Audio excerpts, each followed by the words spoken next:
எங்களை வந்து ரொம்ப டார்ச்சர் பண்ணுறாங்க. பப்ளிக்கும் சரி, அரசு அதிகாரிகளும் சரி, போலீஸும் சரி ரொம்ப இது பண்ணுறாங்க. எங்களுக்கு வந்து பழைய டைமிங்லேயே ஓட்ட சொல்கிறாங்க. நிர்வாகத்தில் பழைய டைமிங்லேயே ஓட்ட சொல்கிறாங்க. எங்களால் ஓட்ட முடியல. சரியான டிராஃபிக் ஆகுது. டிராஃபிக்கில் நாங்கள் விரட்டி போனாக்க இடையில டிராஃபிக்கில் ஹார்ன் அடித்தாலும் ஏன் ஹார்ன் அடிக்கிறீங்கன்னு பப்ளிக்கும் திட்டுறாங்க. அதுவும் திட்டினா மட்டும் பரவாயில்லன்னு எங்களை ஏறி டம்முன்னு அடிக்கிறாங்க. சேர்ந்துட்டு ஒரு ஆள் 2 ஆள்லாம் நாங்கள் சமாளிப்போம். 10 பேர் 20 பேராக சேர்ந்து அடிக்கிறாங்க. எங்களுக்கு எந்த ஒரு பாதுகாப்புமே இல்லை. எங்களுக்கு பாதுகாப்பு வேணும். போராட்டத்தில் ஈடுபட்டுள்ளோம். எங்களுக்கு தக்க நடவடிக்கைகள் எடுக்க வேண்டும். நேற்று ரெண்டு இடத்துல இதே சம்பவம் நடந்திருக்கு. இந்த 2 சம்பவத்துக்கு இன்னும் வரைக்கும் ஆக்ஷன் எடுக்கல.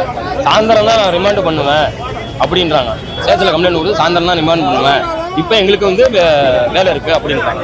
அது அவங்க ரிமாண்ட் பண்ணி எங்களுக்கு ஒரு தக்க பாதுகாப்பு நடவடிக்கை எடுக்கிற வரைக்கும் நாங்கள் போராட்டத்தை கைவிட மாட்டோம். தொடர்ந்து இது நடக்கும்.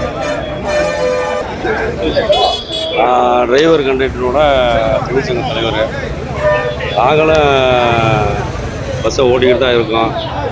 இங்கே வந்து பார்த்தீங்கன்னா 1980 கொடுத்த பர்மிட் வந்து டயத்துக்கு எங்களால் ஓட்ட முடியல. இங்கே வந்து அரசு அதிகாரி பஸ்ஸை தடுக்கிறாரு. இலவச பஸ்ஸுனால அந்த பஸ்ஸுக்கு வந்து டைம் கிடையாது, நாங்கள் எப்படி வேணாலும் ஓட்டுவோம், நீங்கள் தான் டயத்துக்கு ஓட்டுங்கிறாங்க. நாங்கள் டயத்துக்கு வர முடியல. பால் பண்ணல டிராஃபிக்கு, மார்க்கெட்டில் டிராஃபிக் இவ்வளோ தாண்டி வர்றோம். வரும்பொழுது ஹார்ன் அடித்தோம்னா ரோட்டில் போகிற பேசஞ்சர் வந்து டிரைவர் அடிக்கிறாங்க. இதில் பாதுகாப்பு கிடையாது. ஒரு கண்டக்டர் வந்து ஒன்றும் பண்ண முடியாது. கார்பரேஷன் மாதிரி எங்களுக்கு வந்து எந்த ஒரு பிரச்சனை நடந்தாலும் இந்த பஸ்ஸு உரிமையாளர் வந்து எங்களுக்கு எதுவும் கேட்கறதில்ல. அவங்களுக்கே பஸ்ஸு ஓடணும், வருமானம் வரணும். பாதுகாப்புங்கிறது எதுவும் கிடையாது. சரியான சம்பளமும் எங்களுக்கு கிடையாது. இப்போ படிக்கட்டில் வந்து தொங்கிட்டு வரானாக்கா அவனை உள்ளே ஏறுன்னு சொன்னால் கண்டக்டர் அடிக்கிறான், பேசஞ்சர் அடிக்கிறான். அதை போலீஸ் வந்து டிரைவர் கண்டக்டர் மேலே தான் கேஸ் போடுறாங்க.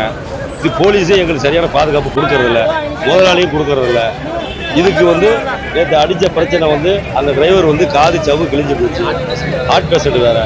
இவ்வளோ பிரச்சனை நடந்து ஹாஸ்பிட்டலில் சேர்த்து 7 மணிக்கு தான் எஃப்ஐஆர் போட்டுன்னு சொல்கிறாங்க. எஃப்ஐஆர் போட்டுங்கிறது எங்களுக்கு எந்த ஒரு அந்த அறிகுறியும் எங்களுக்கு இல்லை.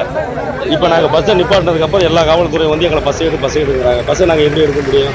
திரும்ப நாங்கள் வண்டி ஓட்டும் போது இன்னும் 4 பேர் சேர்ந்து அடிப்பான். பாதுகாப்புங்கிறது எங்களுக்கு எதுவுமே கிடையாது.